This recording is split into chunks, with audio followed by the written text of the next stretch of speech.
Hey everyone! I recently posted a video talking about the basics of drawing hair, and I wanted to follow up on that by doing a really quick demo showing how I color hair digitally. I will be doing some follow-up videos where I show how I color hair using markers and paint, but for today we're just going to use the Procreate app.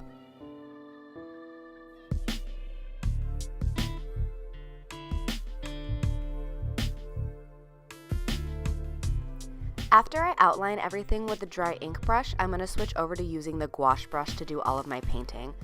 On a new layer underneath my ink lines, I select the masking tool set to freehand, and I use this to pick out all of the areas I'm going to be coloring. I really like this method because it allows you to be really loose and broad with your brush strokes without worrying about going outside the outlines of the hair or having to go in later and erase anything that went over your outlines.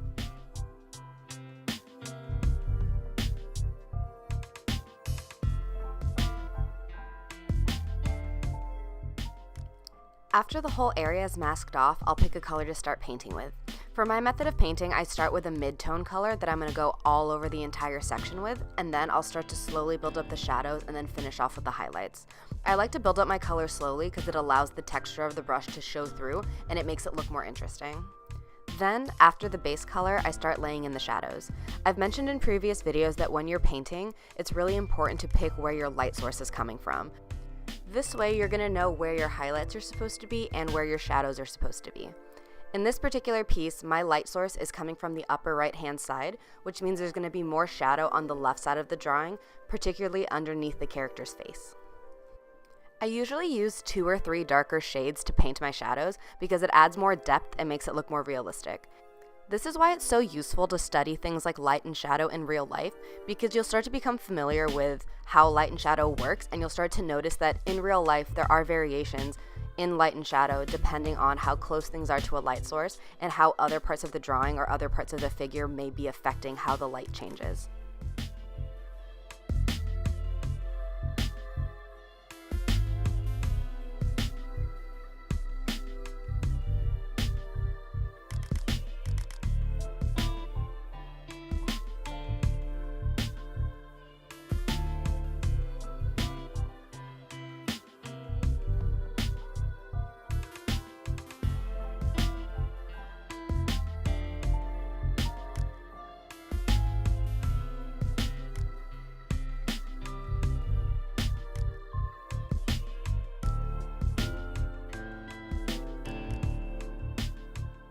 Now, this is just a really quick Procreate tip. For the first couple of weeks that I was using it, I did not realize there was a color picker. You can use this to pick out any colors in your drawing so you don't have to try to guess which colors you were using over in the color wheel, but that is a really helpful tip. A lot of people don't realize that little square over on the left can be used that way.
After I'm happy with how my shadows look, I start to work on my highlights, and I build up my highlights the same way I do with my shadows.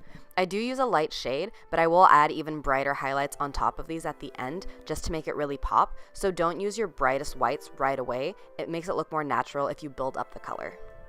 And again, this is where studying light and shadow is going to be really helpful for your drawings. Just like how shadows are going to be darker the further they are away from the light source, anything really close to the light source is going to have brighter highlights. So keep that in mind, and it'll help you pick out what areas should have brighter colors to them and which ones shouldn't have as many highlights.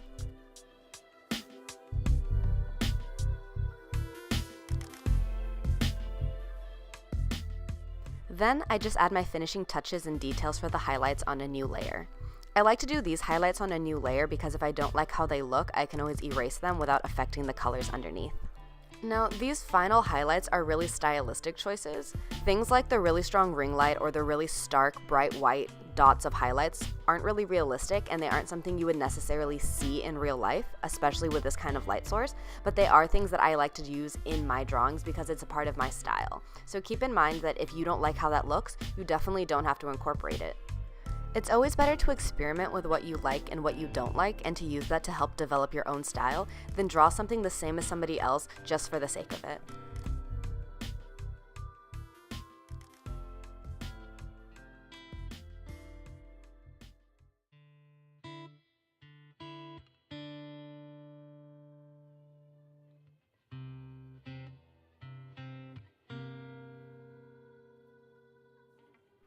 And after those final few highlights, I am done with coloring the hair.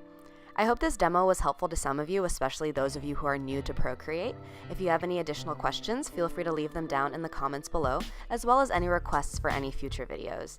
Go ahead and like this video if you liked it, and subscribe if you want to see more videos like this. You can also support me online at patreon.com/Winklebeebee, and I hope you guys have a great day. Thanks so much for watching.